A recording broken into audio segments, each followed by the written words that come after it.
വീട്ടിൽ നിന്നൊരു 10 മണിക്ക് ഇറങ്ങിയ റൈഡാണ്. വളാഞ്ചേരിയിൽ നിന്നൊരു ചെറിയ ഭക്ഷണമൊക്കെ കഴിച്ച് നേരെ 4 മണിയൊക്കെ ആകുമ്പോൾ അടിമാലി എത്തി. അടിമാലിയിൽ നിന്നൊരു ചായ കുടിക്കുമ്പോൾ ഒരു ചേട്ടനോട് ചോദിച്ചു, ആനക്കുളത്തേക്ക് എങ്ങനെയാണ് പോകുന്നത്? ചേട്ടൻ പറഞ്ഞു, നോ വേ, ഈ ടൈമിൽ ഒരിക്കലും പോരുത്. വേറെ ഒന്നും കൊണ്ടല്ല, ആ റൂട്ട് ഭയങ്കര കുത്തനെയുള്ള താഴ്ചകളും വളവുകളും ഒക്കെ കൊണ്ട് മൃഗങ്ങളും റൂട്ടിലുണ്ടാവുമെന്നാണ് പറയണത്. അതുകൊണ്ടാണ് അവർ പോകണ്ടെന്ന് പറഞ്ഞത്. എന്നാലും ഞങ്ങൾ അങ്ങോട്ട് പോയി. വരുമ്പോൾ ആന അവിടെ ഉണ്ടോ ഇല്ലയെന്നറിയാൻ ടെലിഗ്രാം ഒരു ബോട്ട് സർവീസ് ഉണ്ട്. ആനക്കുളം എലിഫൻറ്റ് മൊറയൂർ എന്ന് സെർച്ച് ചെയ്യുമ്പോൾ ഒരു പേജ് ഓപ്പണായി വരും. അതിൽ ക്ലിക്ക് ചെയ്തിട്ട് അതിൽ നോവ എന്ന് ടൈപ്പ് ചെയ്യുക. NOWA, ഈ സ്ക്രീനിൽ കാണുന്ന പോലെ.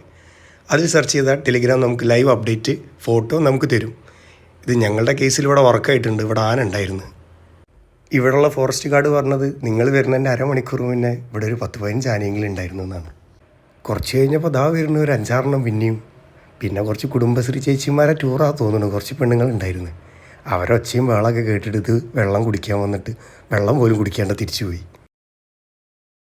നേരം വെളുത്തപ്പോൾ പിന്നെ ഇവള് കിഷ്കിണ്ടാക്കാണ്ട് കളിക്കാൻ തുടങ്ങി. എന്താണ് അവിടെ എന്നുള്ളത് അറിഞ്ഞിട്ട് തന്നെ കാര്യം എന്ന് പറഞ്ഞ് വെള്ളത്തിലൊക്കെ പോയി. ഇവിടെ നിന്നാണ് കുമിളമാരി എന്തോ വരുന്നുണ്ട്, അവിടെ നിന്ന് ആരോ പറഞ്ഞു കൊടുത്താണ്. അത് കേട്ട് എൻ്റെ അടുത്ത് കുറേ ടോപ്പായി. അവിടെ നിന്ന് തന്നെ മൂന്നാർക്ക് പോകാൻ 2 വഴികളുണ്ട്. നമ്മൾ വന്ന വഴി പോയിട്ട് മൂന്നാർക്ക് പോകാം, അല്ലെങ്കിൽ ലക്ഷ്മി എസ്റ്റേറ്റ് വഴിയും പോവാം. ലക്ഷ്മി എസ്റ്റേറ്റ് വഴി പോകുമ്പോൾ കിടക്കണം പിന്നെയും അവിടെയും മൃഗങ്ങളുണ്ടാവും, നിങ്ങൾ ശ്രദ്ധിക്കണമെന്ന്. എന്നാലും ഞങ്ങൾ അതിലെ അങ്ങ് പോയി. നേരെ എത്തുന്ന മൂന്നാർ ടൗണിലാണ്. പിന്നെ അവിടെ തന്നെ ഒരു സ്റ്റേ ഒക്കെ തപ്പി അവിടെ തന്നെ അങ്ങ് കൂടാമെന്ന് വിചാരിച്ചു. കാരണം രാത്രി ഇറങ്ങിയാലേ നല്ല ക്ഷീണം ഉണ്ടായിരുന്നു, കിടന്നുറങ്ങാൻ വിചാരിച്ചു.